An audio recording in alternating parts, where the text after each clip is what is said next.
I'm so glad we're all here to spend this weekend together. As Mike said, he's one of my oldest and closest friends. We've seen the world together. From the dorm rooms and lecture halls of St. Louis University, to the walls of Nashville, the coffee shops of Maastricht, and the streets of the French Quarter, as some of you who joined us at our joint bachelor party last year might remember. But one journey, one tale from one of our trips that's really sticking out to me this weekend. And it happened just down the road at a place we'll all see tomorrow. And it was about 4 years ago. And I was sitting with Deb and my wife Sharon. We'd all just had breakfast, and Tom and Mikey had gone outside. And Deb turned to me and she said, "Pat, what is this? Is this real?" And I'd love to be able to say, "Yeah, I knew it from the start." But those things are hard, right? But I probably should have, because a few weeks before that, I got a call from Michael. Tom had just come back into the country. She was having some problems with her landlord and was looking for another place to stay. And so Mike called me up on the phone and told me Tom wanted to move in with us. He laid out the rather minimal increase in rent. And he told me that if that didn't work for us, he and his rent would be moving out at the end of the month. So Tom moved in a few days later. And some of you guys are saying, "Well, Pat, that's what happens when you go against Michael. He's a master negotiator. He's got 2 advanced degrees, 6 figures of debt."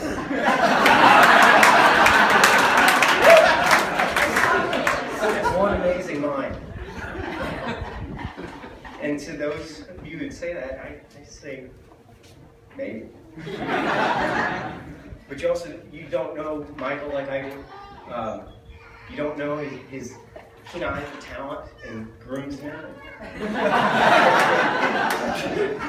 And you might not know the story of how he and Tom first met. But a few years before that, Michael and maybe a few of the people in this room, his classmates at Johns Hopkins, were sitting in an economics or econometrics or something way over my head.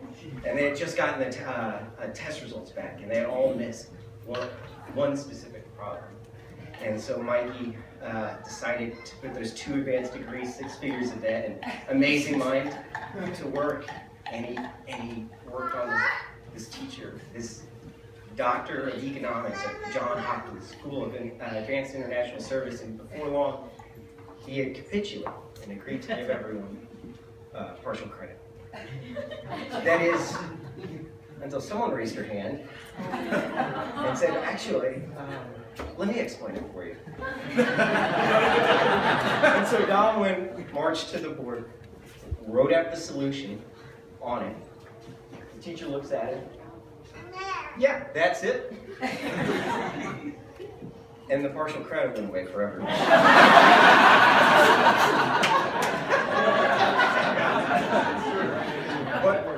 Well, Mike, you might have lost out on a little bit of test credit that day. I think we can all agree he gained a lot more.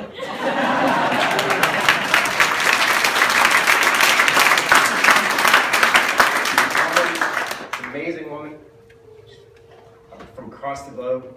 She grew up in a place with less electricity than the building we're in right now. She's made it here, and English wasn't her first language. It said a lot to how far you've come to connect with my good friend. And that's not to say she doesn't, have a few inklings that has come out. A few weeks ago, Mikey and I had gone to the driving range, as we are wont to do. You need to go more.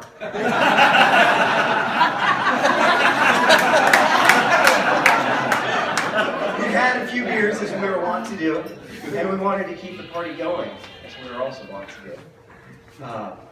Mikey and Tom, I think, had made movie plans for that evening. So Mikey was trying to get a hold of her to make sure it would be okay if we changed and she would come over and grill with us. And so he called her. And he called her, and he texted, and he called her, and he texted, and he couldn't get a hold of her, and you could see that the Mikey temper getting up there. Until finally she called him back, and he stepped out into another room. And I wasn't in there, but I could hear it. You know, why would, didn't answer the phone. Pat and I were trying to get a hold of you. What's going on? And he marched back, and the temper was still there. That is until his phone dinged a few minutes later. It said, "Jesus, Mikey, I've never seen you that mad. Jesus, Mikey. C-H-E-E-S."